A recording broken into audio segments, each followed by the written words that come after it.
Hello there guys and welcome back to 100% Chelsea for my preview of the Chelsea versus Manchester United game in the Premier League taking place on Sunday afternoon. And first of all, I quickly want to apologise for there not being a vlog about my trip to Roma. But basically I just ran out of charge on my phone just before the first half started. And obviously most things happened in the first half. We had our chances in the first half and Roma scored 2 goals in the first half. Then the second half they only scored and nothing else really happened. There wasn't much footage to actually use for the vlog except me on the train and going to the stadium. That was basically it. But I also want to talk about the game quickly. I was obviously devastated when I did my live review. And I still a little bit am devastated, to be honest. But mainly it just shocked me how much fight we were lacking.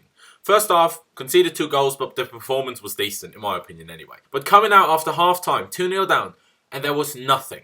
No fight, none at all, by no one. No aggression, no anger, none of that. Nothing of what you need when you go down 2-0 in a massive Champions League game. The Chelsea teams from 2004 to 2012 would have been ashamed of watching that. Where is that never say die attitude that surrounded our club for so many years?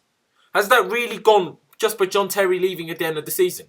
I thought maybe he managed to implement it into some of the current players, but clearly not, has he? Clearly not. And I have to talk about Alvaro Morata again. He is a good player. He will score goals. But I don't think he will ever be the guy that pulls us through in a very, very tough game, let alone when we're, trailing by 1 or 2 goals, like Didier Drogba and Diego Costa used to do so many times.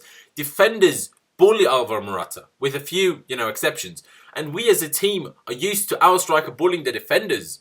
And I think the team still have to get used to that. I think we're missing that presence up front that can bully a defender, that has that fight, that has that passion throughout the 90 minutes, no matter what the scoreline is. I think we're missing that currently. Not saying Alvaro Morata is a bad player, not saying he's a bad striker, not saying he won't score goals, but I don't think he's what the team need right now. But he is what we have right now, so hopefully he improves and hopefully the team gets used to him very quickly. But now actually getting into the preview, talking about Manchester United. And what is there to say about them? I mean, they're a Jose Mourinho team with some very good players, including Matic, who has been very important for them this season.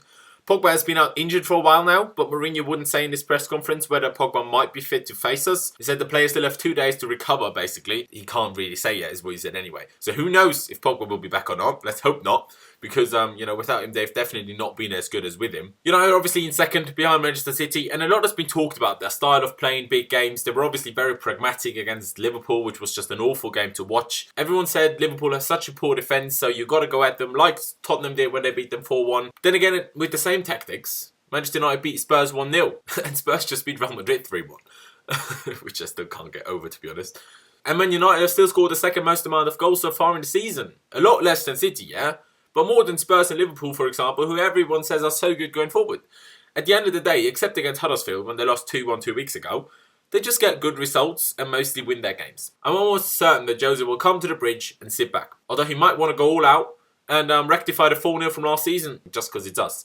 But I very much doubt that, to be honest. When United do change formations quite a lot, which I found quite interesting. Sometimes they play 3 at the back, sometimes they play 4 at the back. You really don't know with them.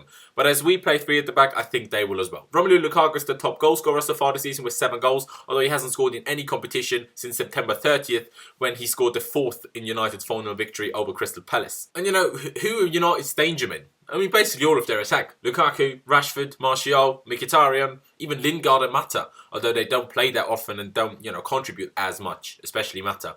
And we don't even know if Pogba will play. But most importantly, Manchester United have only conceded 4 goals so far this season. There is 6 less goals than we have conceded in just 10 games. I mean, De Gea obviously pulls off some very good saves at times, but they're just very good defensively. And it will make a very, very, very difficult game, especially because I think the morale isn't exactly great after that Roma defeat. But now coming to Antonio Conte's press conference, and the first thing he was asked about and talked about was about N'Golo Kante.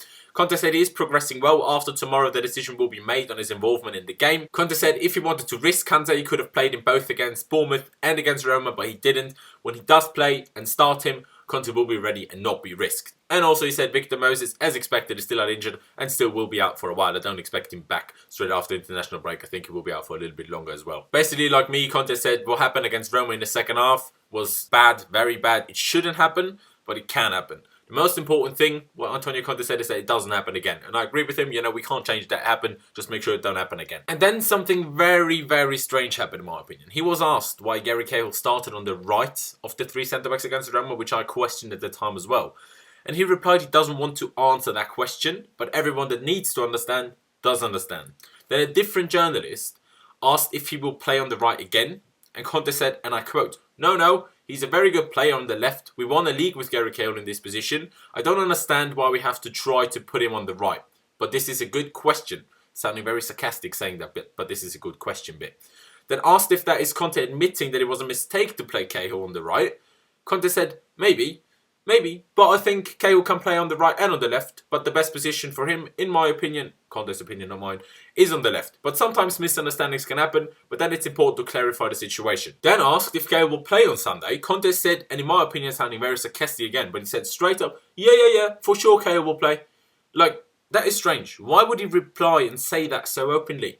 And was he told from above to play Cahill on the right of the three centre-backs? Like, he asked, I don't understand why we have to try. I mean, he said try again, but, you know, if he doesn't understand why we have to try again, why did he do it in the first place? I mean, I'm not saying he was told from above, but I don't know, maybe he was. It's just very odd. The whole thing is odd, and he sounded so sarcastic. Like, if you can, try to watch it back the way he said, yeah, for sure Cahill will play. Try to watch it back because it was weird. It was so weird. It doesn't make any sense for me. But, you know, that's basically everything that happened in the press conference that was worth mentioning now. But now coming to Chelsea. How I think the game will go. How I think, you know, we will line up. And also my score prediction. I mean, our defence has been god-awful. Especially when we attack in games. We've seen it against Roma twice.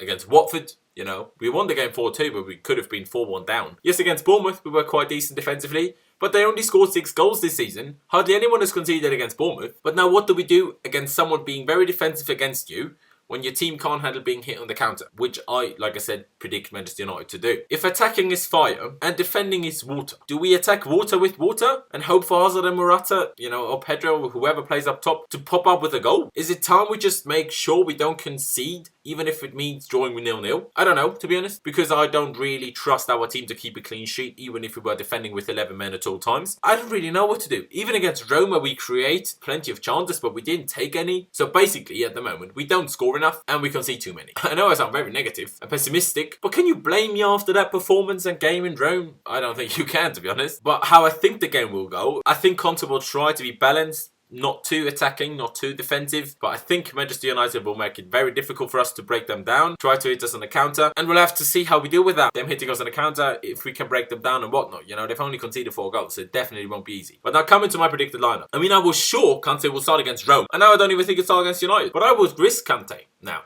Like, if we lose or even draw against United on Sunday, the title is basically gone. Not that I think we can, you know, win the title even if we do win on Sunday, but then we're still within a reasonable chance. If we don't win, we're more than likely going to be either 10 or 12 points behind Manchester City. And yes, we want to go through to the knockout stages of the Champions League, but we could probably manage to do that without Kante. And even if we don't, we won't win the competition anyway, let's be honest now. So what on earth is the point of not risking Kante on Sunday, if it even is a risk? Like, if we don't win, and to be honest, I think it would be a miracle if we do win without Kante, we're only really still playing for the 2 cups and finish in top 4 for the rest of the season. Like, how can we be in this situation that in November we can, you know, have to think about this? Yes, it's because Manchester City have been very, very good so far this season. Their performance in Rome didn't help, but I don't see any points in not risking Kante, even if, you know, it means he might be out for another month or whatever, because we need this win.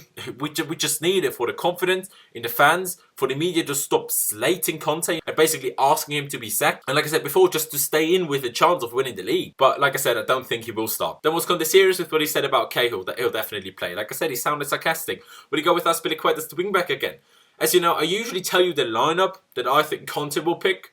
And this time I'm going to tell you the lineup that I would pick if Conte doesn't start, because obviously he'd be in there if he does. I have no idea what's going through Conte's mind at the moment. Maybe he'll drop half the players and play the kids just because the seniors are pissing him off. Who knows? Who knows? But the lineup that I want, that I would go for myself, is Thibaut Courtois in goal in a 3-4-3 formation. Cesar Azpilicueta, David Luiz, and yes, Gary Cahill was the 3 centre-backs, because really good to me has been worse than Gary Cahill. And especially in the big games, Gary Cahill has, in my opinion, been very good. You know, against Atletico, even against City, I think he was good. Against Rome, you know, he wasn't at fault for any of the goals, I'm just saying. And Christensen hasn't been played anywhere but the central centre-back spot. And Manchester United, in my opinion, is not the game to try and play him on the left, for example. That's why I would stick with the 3 that we used last season. And also, you know, we basically have to go back to basics a little bit now, because it's just we have no consistency going on. So just get back to basics. basics and try to defend like we did last season, please. Then as the two wing-backs, I'd have Zappacosta, Marcos Alonso. I mean, I don't really want to play Alonso, but we don't have anyone else. Then the two midfielders, I'd have Drinkwater, Bakayoko, no Fabregas. Obviously, just assuming now for this lineup that Kante doesn't start, then I'd go with Drinkwater and Bakayoko. And the front three, I wouldn't even change Hazard, Morata and Pedro. You know, you can't start Batshuayi because when he starts, it's awful. William Pedro doesn't really matter. I think Pedro is more likely to score goals, although he missed 2 good chances against Rome. But yeah, I don't really think we have any other options than those three. And Hazard at least was the only one that was at least somehow half decent against Roma for the whole game. And surely by now, Drinkwater has to be able to play 90 minutes or at least 70 minutes and then be subbed off. If possible, you know, this might sound weird. If possible, the United centre-backs should please sleep with Morata's wife, so Morata is finally a little bit angry and show some fight in the game, please. Because, you know, doesn't seem to be able to do it by himself. But now coming to my score prediction. And it's a game involving Manchester United. So chances are it's going to be a 0-0, a 1-0 to either side, or a 1-0. My prediction is a 1-0. Like I said, I don't trust our team to keep a clean sheet. And I don't think we'll be able to score more than 1 goal against them. And yeah, I mean, that's just what I'm feeling. I just can't see us winning without Conte. I could see us losing as well. But you have to stay somehow optimistic, I suppose. And even still, I still sound fairly pessimistic today. I'm just telling you straight up what my thoughts on the game are today on Friday. But yeah, that's really it from me. Leave me all of your thoughts down in the comment section below. If you watched Antonio Conte's press conference, please leave me your thoughts on what you thought of the whole thing that he said about Cahill. You know, was he being sarcastic? Was he not? Leave it down in the comment section below. Leave me your predicted lineups down in the comment section below as well as your score predictions. Leave a like if you did enjoy the video. Don't forget to follow me on social media on Instagram and Twitter. It's Laos1507 as you can see over here on both of them. I'd massively appreciate it if you did follow me there. Also, don't forget to subscribe to 100% Chelsea by clicking that button over there. We are very thankful to each and every one of you that, you know, subscribes. But yeah, thank you guys for watching. Up the Chelsea, and I'll see you next time.